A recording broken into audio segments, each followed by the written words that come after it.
Hair transplant की दुनिया में फिर से एक बार डर का माहौल हो गया है।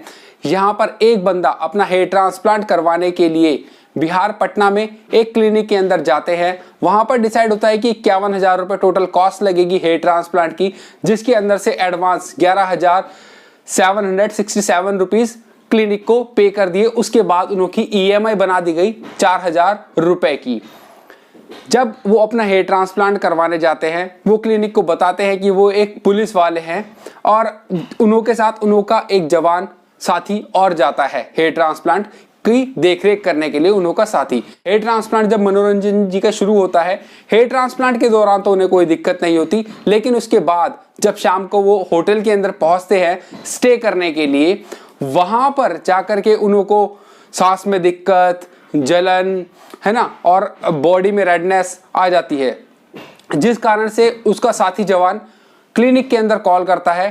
क्लिनिक वाले बोलते हैं क्लिनिक के अंदर लेकर आओ। वो चेक करते हैं, चेक करने के बाद उसे दूसरे हॉस्पिटल में शिफ्ट कर देते हैं। इसी दौरान जहां पर उसका हेयर ट्रांसप्लांट हुआ था, वो वाले क्लिनिक के लोग इधर उधर भागने की प्लानिंग कर देते हैं, क्लिनिक अपना बंद कर देते हैं और जिस क्लिनिक के अंदर वो शिफ्ट होते हैं वहां पर जाकर के उन्हें बचाया नहीं जा सका और वहां पर वो अपना दम तोड़ देते हैं।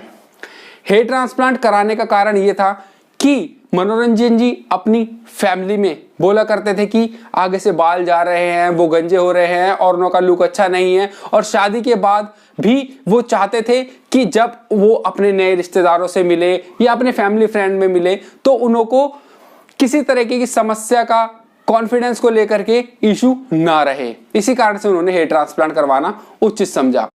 ये सारी इंफॉर्मेशन मैंने गूगल से निकाली है, जहां पर एक दैनिक भास्कर, जो कि बहुत ही ऑथेंटिक न्यूज़पेपर माना जाता है, मैं एक ऐसा यूट्यूबर हूं जिसने भी जब भी हेयर ट्रांसप्लांट में कहीं पर कुछ मिस हैपनिंग हुई है, सबसे पहले वीडियो मेरे चैनल के ऊपर ही आई है और आप सब लोगों ने इस बात को बहुत अप्रिशिएट भी किया है कि मैं सारी इंफॉर्मेशन आप तक पहुंचाता ही रहता हूं। अब यहां पर मैं आपको याद दिला दूं एक बार कि हैदराबाद में एक क्लिनिक है, एक मोमडन डॉक्टर का।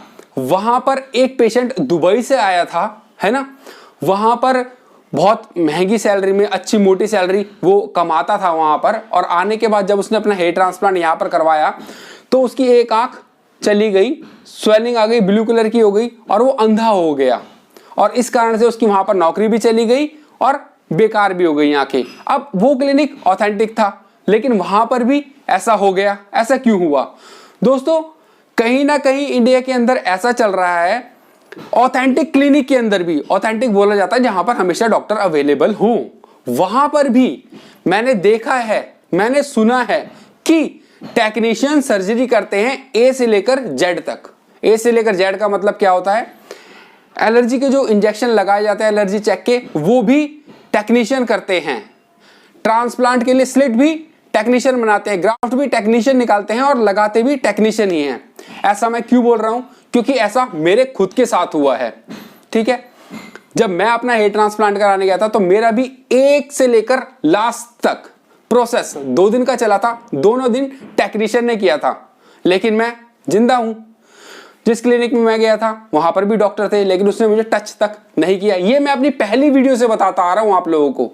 ठीक है, तो इससे आप लोगों को ये तो समझ हो गया कि ऑथेंटिक और अनऑथेंटिक क्लिनिक कुछ नहीं है। ऑथेंटिक में भी झोल झपाटे होते हैं, और जो झोल झपाटे करने वाले लोग हैं, टेक्नीशियन लोग जो सर्जरी करते हैं, वो भी बहुत अच्छी कर देते हैं। उसका एग्जांपल ये भी है मेरे बाल। ठीक है, लेकिन इसका मतलब ये बिल्कुल मत समझ लेना मैं आपको बोल रहा हूं कि टेक्नीशियन से अपनी सर्जरी करवाओ, इसका ये मतलब नहीं है। अपने हिसाब से बहुत अच्छी रिसर्च करो। हाँ, अपने हिसाब से रिसर्च करो। ऐसा नहीं कि कोई बोल रहा है मैं आपके लिए वेबसाइट बना के दूंगा, उसके ऊपर कॉल करना, उसके ऊपर जब कॉल करोगे तो आपको बताएंगे वो क्लिनिक ऑथेंटिक है या नहीं। ऐसा नहीं, क्योंकि अगर जो आप ऐसा करते हैं, अगर आप ऐसा करते हैं तो लीड जनरेट हो जाती है उस क्लिनिक के लिए, और वहां पर जाकर के वो आपको बहलाएंगे, फुसलाएंगे और आपसे सारी बातें पूछ लेंगे कि आपको वहां पर कितना पैकेज मिल रहा है, ये मिल रहा है, और वो सामने वाले बंदे की बुराई ही करेंगे और चाहेंगे कि आप वहां से अपना हेयर ट्रांसप्लांट करवाएं। सरकार द्वारा मान्यता प्राप्त एक वेबसाइट है, वहां पर जाएं, वहां पर से देखें सिर्फ कि हेयर ट्रांसप्लांट के लिए कौन सी वेबसाइट ऑथेंटिक है और कौन सी नहीं। और तीसरा, किसी भी बंदे के ऊपर यकीन ना करें यह पूछने के लिए स्पेशली कि क्या वो क्लिनिक ऑथेंटिक है, क्या वो क्लिनिक ऑथेंटिक नहीं है। इस चीज के लिए आप किसी भी यूट्यूबर, किसी भी जगह पर ना जाएं जो सरकार द्वारा मान्यता प्राप्त वेबसाइट है। आपको जाना है तो वहां पर जाकर आप चेक करें। वहां पर जो मौत हुई है वो उसका कारण ये हो सकता है कि जो उनको लोकल एनेस्थीसिया दिया गया है उससे एलर्जी हुई और उसी के कारण मौत हुई।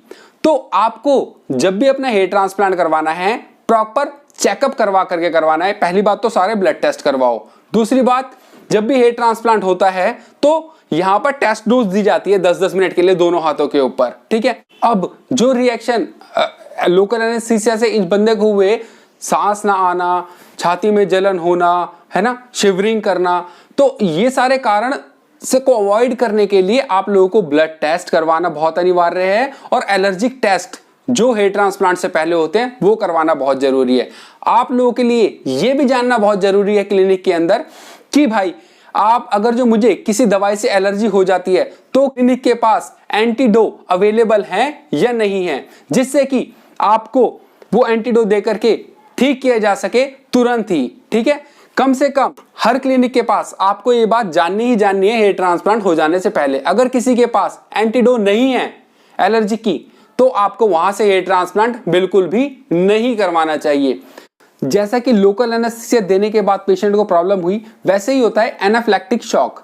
वहां पर क्या होता है, एक मधुमक्खी के काटने से या फिर खाने की कुछ एलर्जी के कारण से सेम प्रॉब्लम हो सकती है, जैसे कि गले में सूजन, मुंह में सूजन, श्वास ना आना, है ना, बॉडी का जो है वो नीला पड़ जाना, इस तरीके की प्रॉब्लम हो जाती है और ये 5 से 30 मिनट के अंदर हो जाती है। अगर किसी मधुमक्खी ने काट लिया और आपको रिएक्शन है या फिर किसी फूड से आपको रिएक्शन है, इसके अंदर भी तुरंत इलाज लेना होता है, जैसे कि लोकल एनेस्थीसिया के या फिर किसी एलर्जिक दवाई के खाने से आपको हो जाए। तो अगर जो नहीं मिलता तो बंदे की डेथ भी हो सकती है, ठीक है। तो कहने का मतलब मेरा यहां पर ये है, ये बात मैंने यहां पर इसलिए लाया ताकि जब आप अपना हेयर ट्रांसप्लांट करवाते हैं आपको कोई प्रॉब्लम हो सकती है तो ये वाली प्रॉब्लम किसी और चीज से भी हो सकती है। आप लोगों को बस ध्यान रखना है अच्छे क्लिनिक को चूज करने के लिए। अच्छे क्लिनिक का मतलब होता है जहां पर सारी सुविधाएं उपलब्ध हो। ऐसा नहीं कि वहां पर सिर्फ डॉक्टर हैं तो वो अच्छा क्लिनिक हो गया, क्वालिफाइड डॉक्टर हैं तो अच्छा क्लिनिक हो गया, नहीं। वहां पर आपको डॉक्टर के साथ साथ ये भी पूछना है कि भाई वहां पर एंटी एलर्जिक दवाई मौजूद है या नहीं है।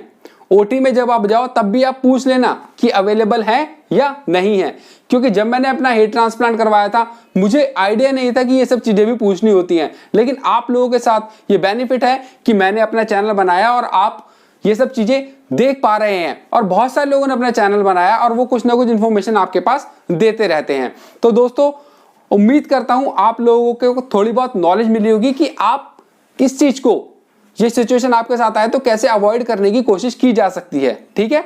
और अंधाधुंध किसी के ऊपर यकीन ना कर लेना कि जो वो बोल रहा है वही सही है, जो कोई और बोल रहा है वही गलत है। इवन मेरे ऊपर भी यकीन मत करो, आप अपनी रिसर्च करके जाओ, रिसर्च करके क्लिनिक सर्च करो।